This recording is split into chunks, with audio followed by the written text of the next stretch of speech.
Les séances de psy ne me suffisaient plus du tout. Même après être sortie de ma séance, j'ai remarqué que quelque chose me manquait encore. Et surtout, je ne ressentais plus le besoin ni l'envie de pouvoir aller soigner les problèmes et les traumatismes que j'avais à cette époque-là. Il manquait un truc. Même après bien des années de suivi psychothérapique, je n'étais pas satisfaite de mon avancée. Je suis Delphine et j'anime le podcast Je suis joie.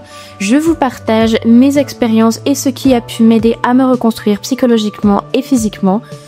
N'hésitez pas à vous abonner et je vous souhaite une bonne écoute. Vous écoutez le podcast Je suis joie. Bon, je vous plante le décor. En gros, j'ai grandi avec une maman bipolaire. Donc, ma relation avec les psys, elle est pas tabou, parce que c'est quelque chose dont on parlait beaucoup à la maison. Et surtout, ma maman, elle nous a toujours, je dis nous, mes sœurs et moi, elle nous a toujours conseillé d'aller voir un psy si on n'arrivait pas forcément à régler des problèmes toute seule. Alors, c'est pas moi qui vais dire que les psys sont des charlatans, que de toute façon, ils sont là juste pour pouvoir nous créer des problèmes, pas du tout.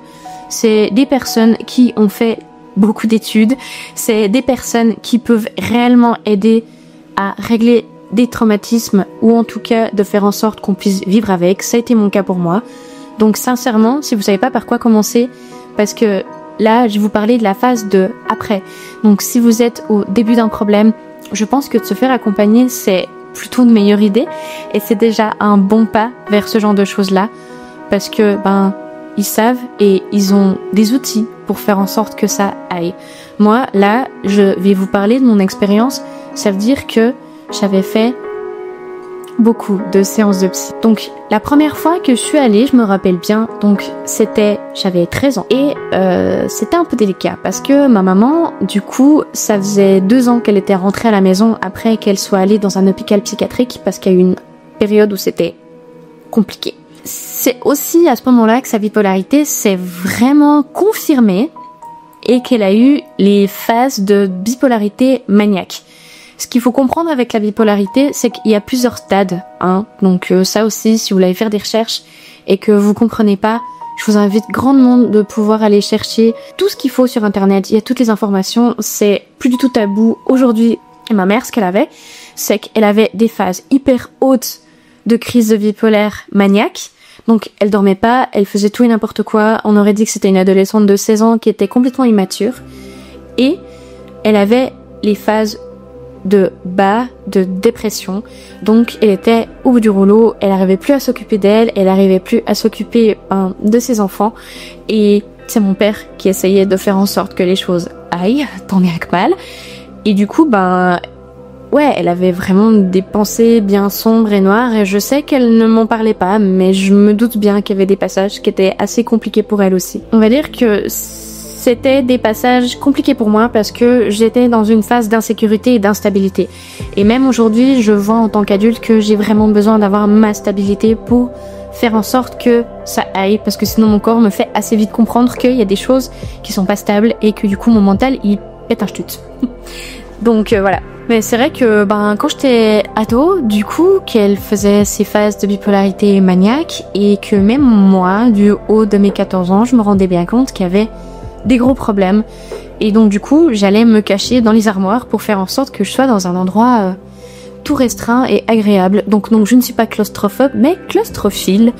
Et je vous invite à commenter un petit carton s'il y a des gens qui adoraient se coincer dans des petits endroits comme ça. Moi, c'est vrai que je me sens facilement en sécurité dans une voiture ou dans des toilettes. Je suis assez facilement à mon aise quand je suis un peu coincée et que j'arrive à pouvoir caler mon bouquin, ma petite lampe de poche, et c'est ce que je faisais à l'époque. Et je sais que du coup ma mère, elle savait pertinemment que j'aimais bien ce genre de choses-là. Et pour aller manger, elle venait toquer à mon armoire, elle me disait « Delphine, il faut que tu viennes manger !» Et donc du coup, moi j'allais et j'allais me replanquer après, quand il y avait justement de nouveau un comportement qui était insécure et inadéquat pour moi. Bon, petite anecdote aussi, quand j'étais petite et que c'était moins la galère au niveau de la bipolarité, je me mettais une petite lignée de carton, je coupais à l'intérieur pour faire en sorte que je puisse avoir une fente pour pouvoir voir juste la télé et être confortablement couchée, bien peinard, avec toutes mes pluches, toutes mes couvertures et tous les coussins. Donc je sais pas s'il y a d'autres gens qui font ça aussi, ou qui faisaient ça, ou que leurs enfants font ça actuellement, mais sincèrement, moi je serais curieuse de savoir. Comment est-ce que vous vous sentez en sécurité aussi, vous, quand il y a des périodes où c'est pas l'idéal. Bref, du coup, j'allais là-dedans quand, même plus tard, je me sentais pas en sécurité. À l'adolescence, c'était aussi très compliqué parce que, du coup, les hormones, le changement du corps, le fait qu'il n'y avait pas forcément non plus de stabilité que ça. Et ouais, je pense que les autres enfants de parents bipolaires savent très bien de quoi je veux parler. C'est pas quelque chose de très descriptible.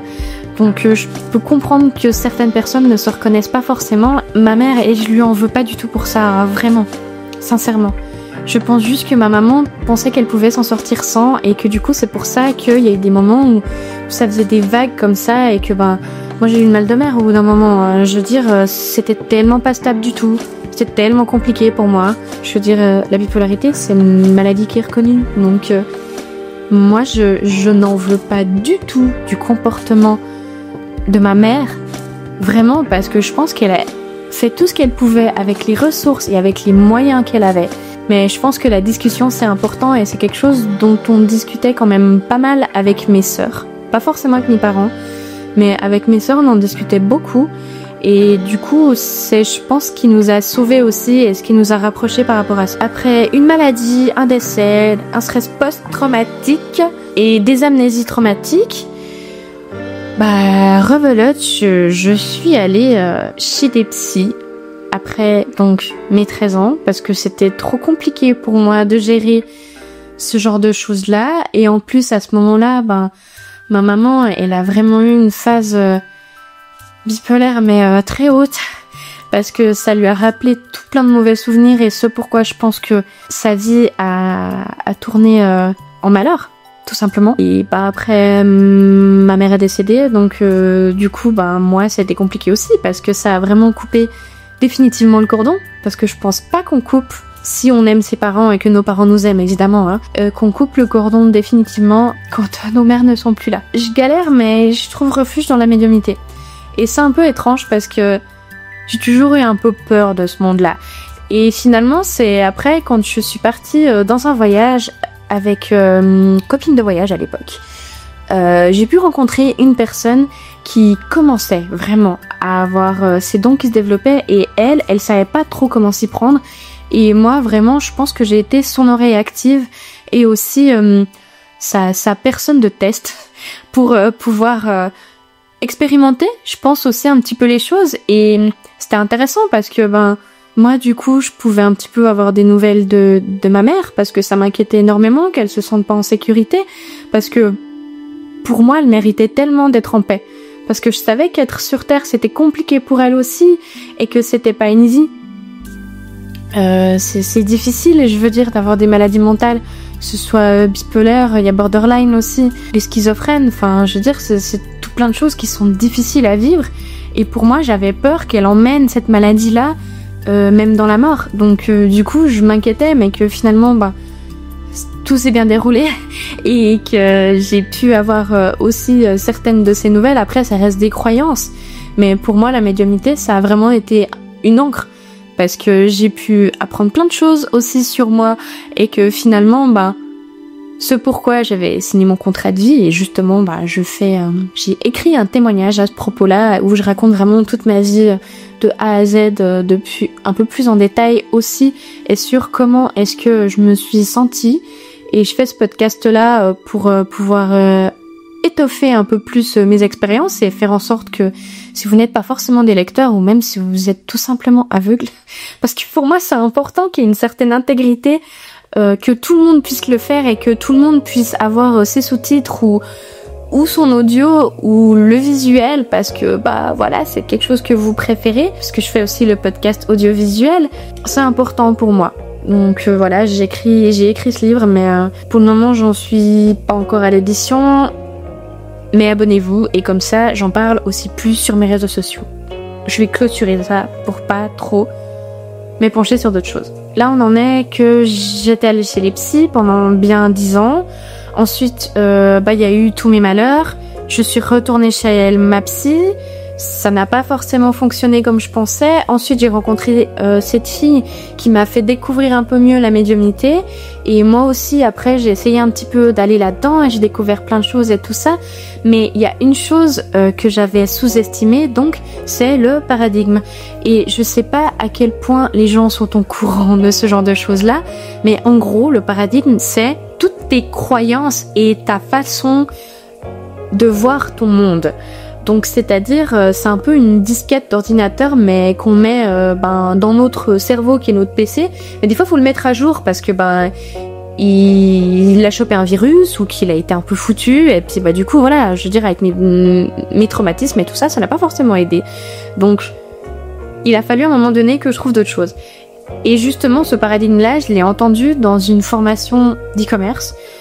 Je pense que j'ai jamais fait ce e-commerce, parce que j'avais pas forcément les épaules, mais ça n'empêche que j'ai pu comprendre ce paradigme et qu'en fait j'ai pu comprendre comment est-ce que moi aussi j'ai pu changer cette mentalité-là. Qu'en gros j'ai compris qu'il était question de paradigme et de répétition et d'arrêter de s'enfermer dans un engrenage de malheur et de culture du malheur et tout ça.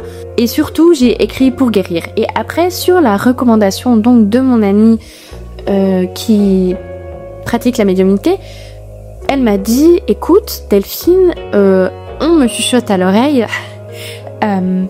qu'il faudrait peut-être que tu te tournes vers la communication non violente. Et ça c'est quelque chose que je connaissais pas et sincèrement ça a été la clé.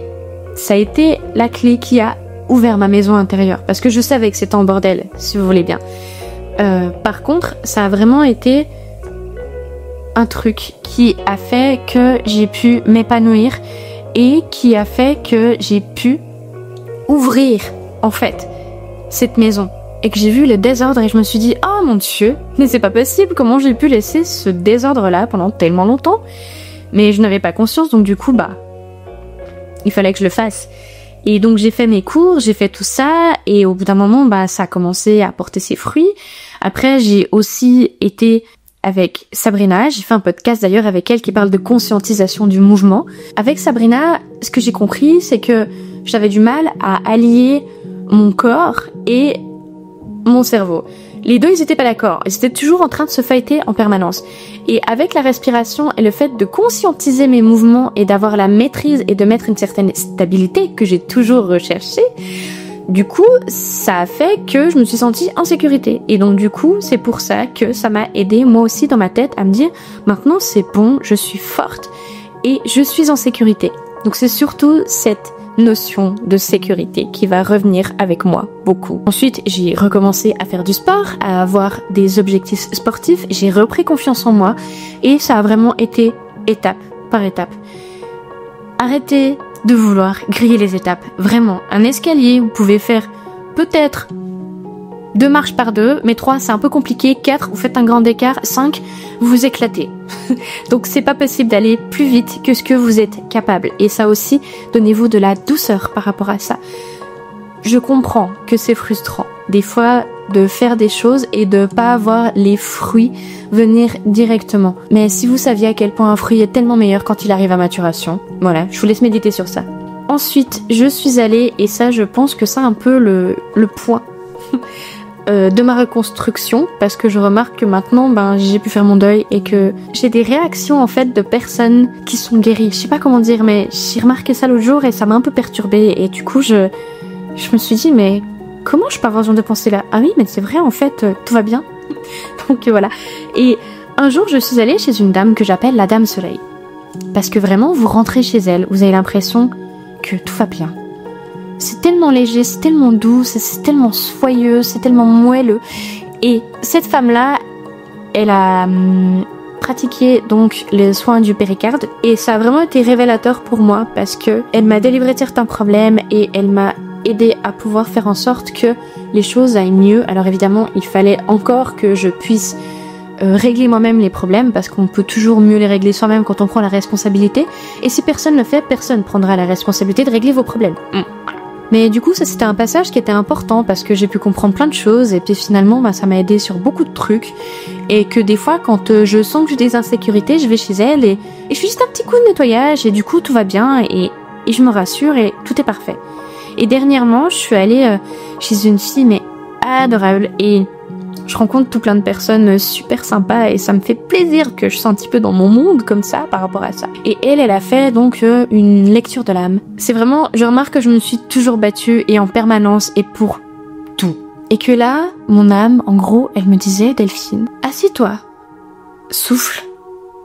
Je pense que tu te rends même pas compte à quel point tu t'es tellement battue en permanence que t'oublies de respirer, t'oublies de prendre le temps. Et surtout, tu oublies de regarder toutes les choses qui sont autour de toi. Donc, chill. Vraiment. Et c'est justement après, quand on a échangé avec Seti et tout ça, que je me suis dit, mais je suis tellement débile. je sais qu'il faut que je prenne le temps. Mais des fois, on a besoin de faire des trucs et de s'en rendre compte comme ça. Parce que, voilà. Et même maintenant, c'est un peu mon travail actuel de me dire, arrête de vouloir toujours te battre. Arrête de vouloir toujours avoir un mort comme ça et de tirer dessus comme une sauvage parce que ça ne te sert strictement à rien. Et vous aussi. Vraiment, je sais qu'on se ressemble et qu'on est tous humains et que du coup, c'est un truc de malade de vouloir toujours, tout le temps s'en sortir. Et je sais qu'aussi, j'ai ce réflexe-là parce que j'ai grandi là-dedans. Et d'un côté, c'est une force parce que je retomberai toujours sur mes pattes. Et en même temps, je me fatigue énormément avec ça. Donc c'est un peu maladif aussi. En tout cas, je m'en suis rendu compte aujourd'hui et je pense que c'est le plus important. Mais bref, ce que je voulais dire avec ce parcours, c'est de tester des choses. Vraiment. Parce que je pense que si je n'avais pas testé autant de trucs et si j'étais toujours restée avec ce suivi psychothérapeutique qui m'a énormément aidée, je pense que je ne m'en serais peut-être moins pris dans la tronche parce que le fait de s'asseoir avec soi-même et de se confronter à soi-même, c'est quelque chose d'extrêmement compliqué et de très dur et qui fait mal. Ça, il faut le dire aussi. Mais je pense qu'il fallait que je me prenne ces baffes aussi parce que j'ai trop de choses à dire et j'ai trop de choses à faire. Et avec les événements qui sont passés dans ma vie, j'ai bien compris que oui, alors faut marcher avec le temps. Mais moi, j'ai envie de marcher d'un bon pas en fait maintenant. Et je suis contente, j'ai envie de danser avec ce temps-là. Aussi une chose, je pense que j'ai été extrêmement chanceuse. Parce que je sais que dans le genre de milieu de la médiumnité, des soins alternatifs, de ce qui sort de la médecine moderne, beaucoup de gens pensent que c'est des charlatans. Vraiment. Et je comprends. Parce qu'il y a énormément eu d'abus et c'est tellement facile d'avoir dans sa poche. Et ça, je le parle même moi, quand je réfléchis dans la situation mentale dans laquelle j'étais, je me dis mais heureusement que j'étais toujours entourée de personnes qui voulaient mon bien, réellement, parce que j'aurais pu me mettre dans des relations tellement toxiques. Et heureusement que j'ai eu la chance de rencontrer des gens et la lucidité d'écouter les personnes qui étaient autour de moi qui me disaient non mais c'est pas une bonne idée, va pas. Et que je me disais ouais peut-être. Puis finalement elles faisaient des trucs avec moi et que elles occupaient mon temps aussi pour faire en sorte que moi je n'aille pas vers ces mauvaises personnes-là.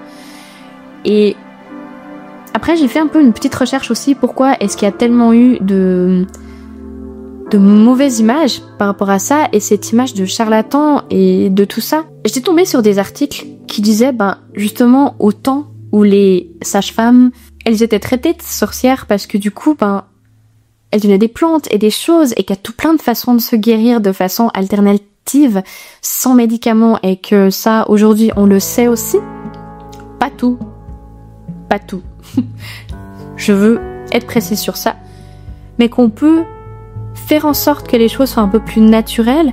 Mais à l'époque, si c'était pas approuvé par la religion, par les mœurs et tout ça, du coup directement il y avait ce fait que c'est du pipeau, ça va pas, naninana et tout ça. Et donc du coup c'est pour ça que ça a été très compliqué et qu'aujourd'hui il y a encore ces croyances là parce que ça a traversé tellement de générations, ça a traversé tellement d'époques que du coup on a du mal. Et moi la première, je veux dire avant que ça porte ses fruits, j'y croyais pas trop.